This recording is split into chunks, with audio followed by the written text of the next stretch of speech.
Hello, and welcome to this presentation on alcohol withdrawal.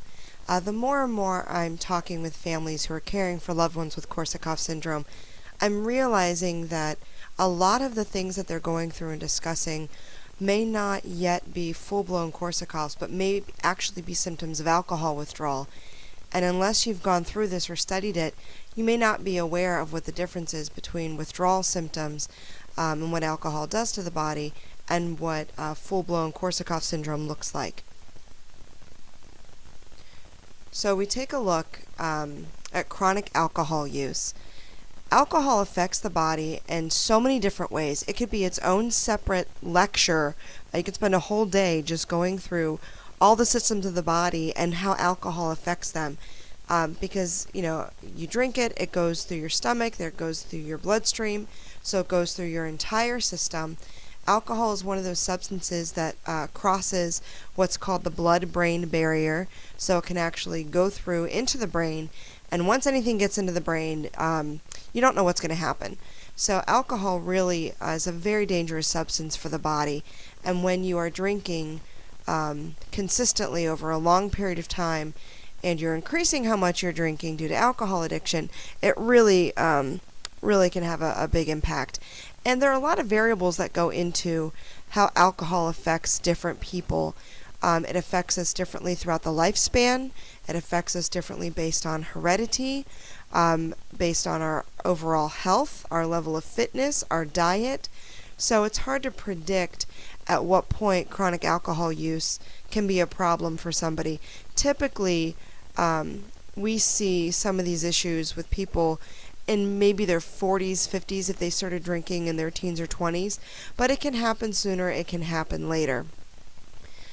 Chronic drinking, as we know, makes the body dependent on alcohol, and once the body's dependent, it means it does not do well without having alcohol in it. And it especially affects the nervous system and the brain. Once the body's dependent, alcohol is a depressant, meaning it suppresses things. That's why when people drink, they can get sleepy, they can seem to have a depressed mood, things like that. So the brain gets used to that, and everything kind of gets suppressed, it gets pushed down. And all the chemicals in the brain called neurotransmitters that do things like set off hormones, tell your heart to beat, helps the cells talk to each other, regulate your mood, all of those things in the brain, they're suppressed by alcohol, and they get pushed down and pushed down. And once the person stops drinking and that suppression's no longer there, it goes into kind of a rebound mode, and it causes a state of what we call brain hyperexcitability.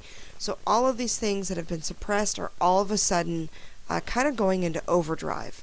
So this is where mood chemicals start to raise, and adrenaline can kick off at a dangerous level. So we get the symptoms. One question I get is, when will the symptoms start? How do I know if someone has suddenly stopped drinking? The symptoms can start anywhere between a range of a few hours or even days after the last drink. They'll get worse for a few days, typically around day 3 or 5 is when it really peaks, but it can last for weeks. So it's really hard to say. Again, it depends on all those variables I mentioned earlier.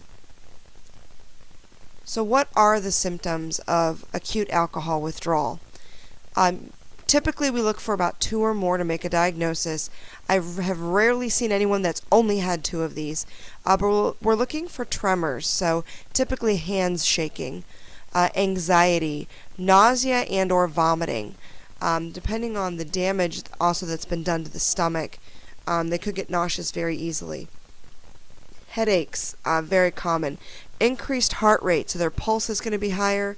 Their heart rate can actually also be irregular.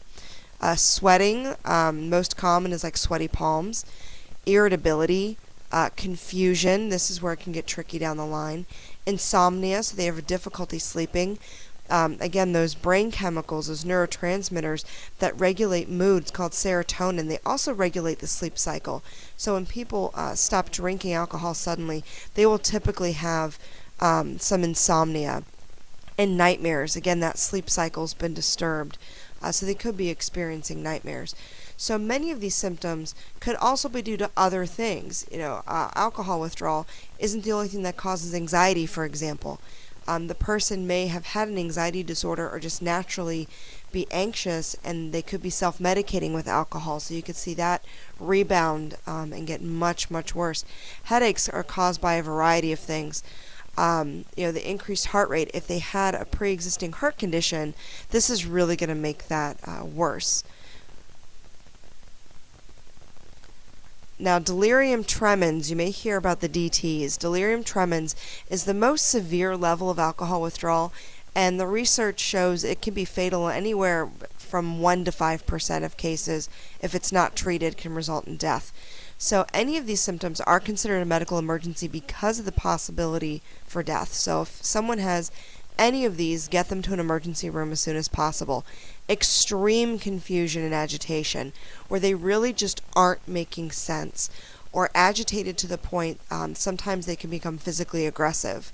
If they have a fever, alcohol can really impact body temperature. So if they are starting to spike a fever, that's not a good sign.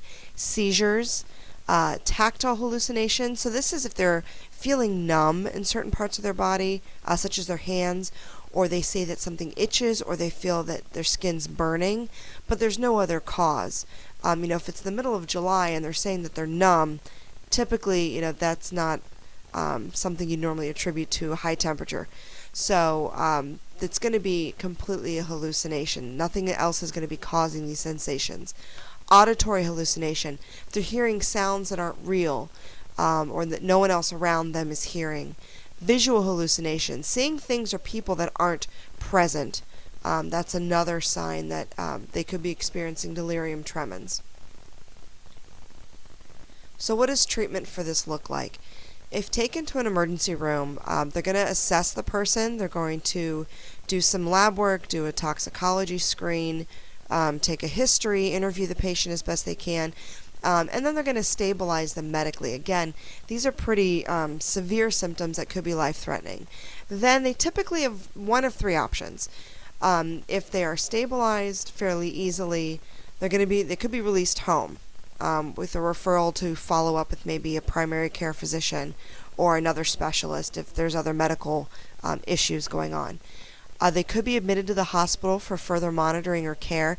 One of the most typical causes of being admitted is extreme dehydration, or to rule out maybe some other things going on, other psychiatric conditions, or if the alcohol withdrawal has exacerbated something, say now that they're looking at a heart condition, or if the person had diabetes and this is throwing their sugars off.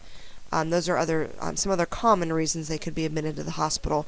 Or they could be transferred or referred to an addiction treatment facility, or if the hospital has an inpatient treatment facility, that's another option.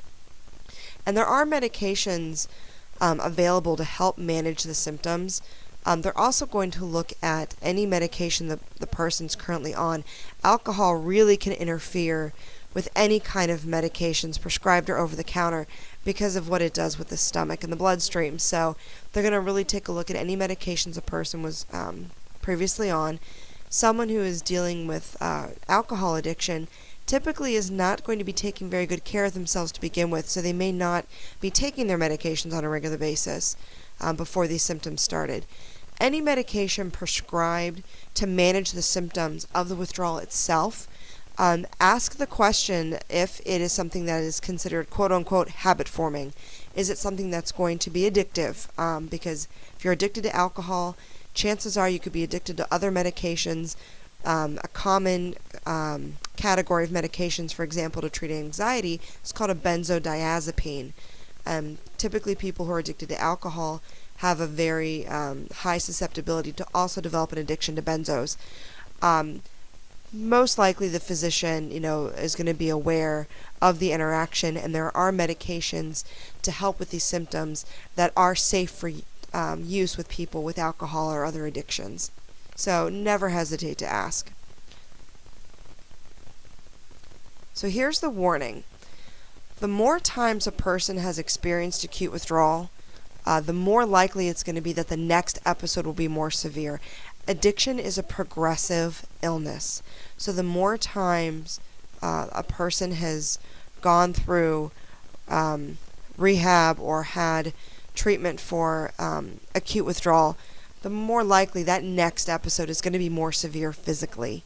So you want to make sure you're keeping track, if you're caring for someone going through this, how many times they have gone through a period of abstinence where they've had these withdrawal symptoms, because that's a question that may be asked, because we just know that the more times they go through this drill, the harder it's going to be the next time, and the more likely they are to progress to having things like seizures and having delirium tremens. Now, alcohol withdrawal syndrome and post-acute withdrawal syndrome, or pause symptoms, can really complicate getting an accurate diagnosis of Korsakoff syndrome. Because a lot of the symptoms are similar, such as the tremors in the hands, some of the irregular eye movement, and particularly the confusion and the mood symptoms, they are so similar with Korsakoff syndrome. It can really be difficult to determine the root of those symptoms without several months of sobriety.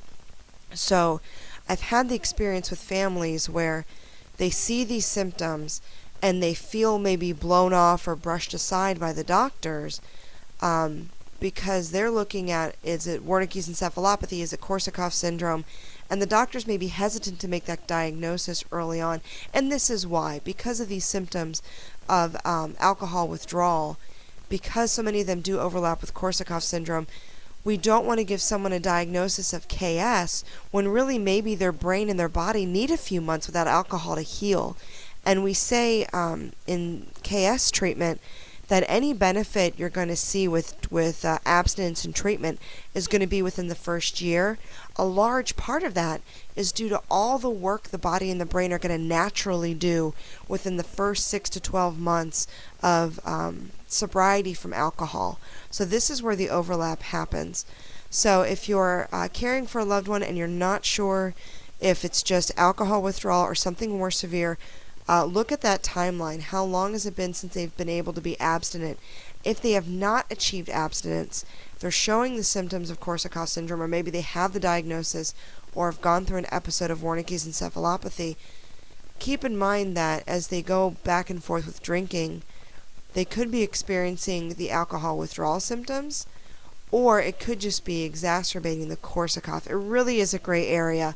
The bottom line for treatment is you're trying to keep the individual safe, you're trying to guide them on a path of wellness, and it really is just a matter of managing the symptoms as best you can to improve the life of everyone involved caring for the person as much as you can. So I hope this was helpful in kind of differentiating between acute alcohol withdrawal and full-blown Korsakoff syndrome.